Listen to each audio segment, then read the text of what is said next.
Assalamualaikum warahmatullahi wabarakatuh.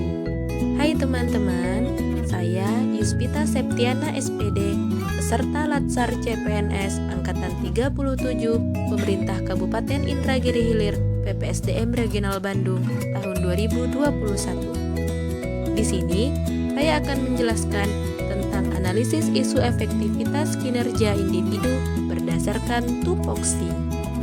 Mari kita lihat tahapan-tahapan dalam menganalisis isu. Yang pertama, pra-analisis. Di dalam pra-analisis, terlebih dahulu kita harus mengidentifikasi masalah. Yang kedua, menapis isu. Di dalam menapis isu, saya menggunakan metode USG, yaitu urgensi, seriousness, dan growth.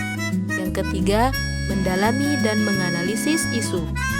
Saat mendalami dan menganalisis isu, saya menggunakan metode Fishbone dan SWOT. Dan yang terakhir adalah rekomendasi alternatif penyelesaian isu, menggunakan tabel alternatif penyelesaian isu.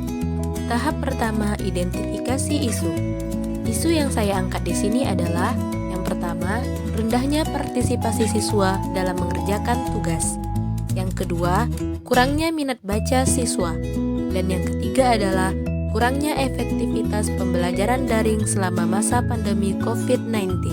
Tahapan yang kedua adalah analisis isu. Di sini, saya menggunakan metode USG untuk mengukur tingkatan isu tertinggi yang harus segera diselesaikan. Apa sih yang dimaksud dengan USG? USG adalah punya urgensi, seberapa mendesak suatu isu harus dibahas, dianalisis, juga ditindaklanjuti. Selanjutnya, seriousness. Seberapa serius suatu isu harus dibahas dan akibat yang akan ditimbulkan. Selanjutnya adalah growth. Seberapa besar kemungkinan memburuknya isu tersebut jika tidak segera ditangani. Berdasarkan isu sebelumnya, mari kita tapis menggunakan metode USG. Isu yang pertama, rendahnya partisipasi siswa dalam mengerjakan tugas. Urgensinya 4, seriousness-nya 5, growth-nya 4, total 13. Isu yang kedua adalah kurangnya minat baca siswa. Urgensinya 3, seriousness-nya 4, growth-nya 4, total 11. Dan isu yang ketiga adalah kurangnya efektivitas pembelajaran daring selama masa pandemi COVID-19. Urgensinya 5, seriousness-nya 5, growth-nya 4, total 14.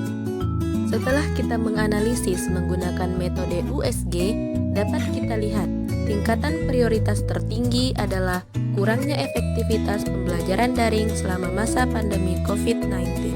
Setelah kita menapis atau menganalisis isu, selanjutnya kita akan mendalami isu tersebut menggunakan metode Fishbone. Dari segi sistem, kurikulum pembelajaran daring belum optimal. Lalu, pendidikan berorientasi pada kuantitas. Dari segi surrounding, belum maksimalnya saran penunjang pembelajaran daring dan juga biasanya terjadi di daerah yang sinyalnya tidak memadai. Dari segi skill, kurangnya kemampuan pendidik dalam memanfaatkan teknologi pembelajaran jarak jauh dan juga kurangnya kemampuan guru dalam menggunakan metode yang menarik saat pembelajaran daring. Dari segi safety, kita tetap stay at home dan juga menekan angka penyebaran COVID-19. Selanjutnya, alternatif pemecahan masalah menggunakan SWOT. S-nya strength atau kekuatan. Yang pertama, kebijakan pemerintah dalam mengatur jalannya proses daring. Yang kedua, waktu pembelajaran yang fleksibel. Selanjutnya, W, weakness atau kelemahan. Lemahnya soft skill guru dalam membuat pembelajaran daring menjadi menarik dan menyenangkan. Lalu, tidak semua siswa bisa mengikuti proses pembelajaran daring setiap hari. Selanjutnya O atau opportunity, peluang, adanya workshop untuk guru mengenai cara agar pembelajaran daring menjadi lebih menyenangkan, materi dapat tersampaikan dan dapat dipahami anak. Selanjutnya, threat atau ancaman, menurunnya hasil belajar siswa dan juga semangat belajar siswa. Lalu, menurunnya tingkat pemahaman siswa terkait materi pelajaran. Tahapan yang terakhir adalah tabel alternatif penyelesaian isu.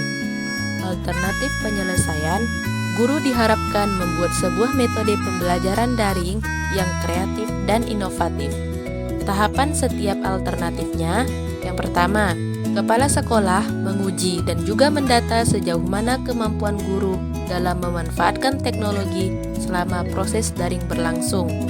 Yang kedua, dinas pendidikan setempat dan juga kepala sekolah mengadakan workshop kepada guru mengenai tata cara penggunaan teknologi terkini ataupun bagaimana cara agar proses pembelajaran daring menjadi lebih efektif dan juga menyenangkan bagi siswa.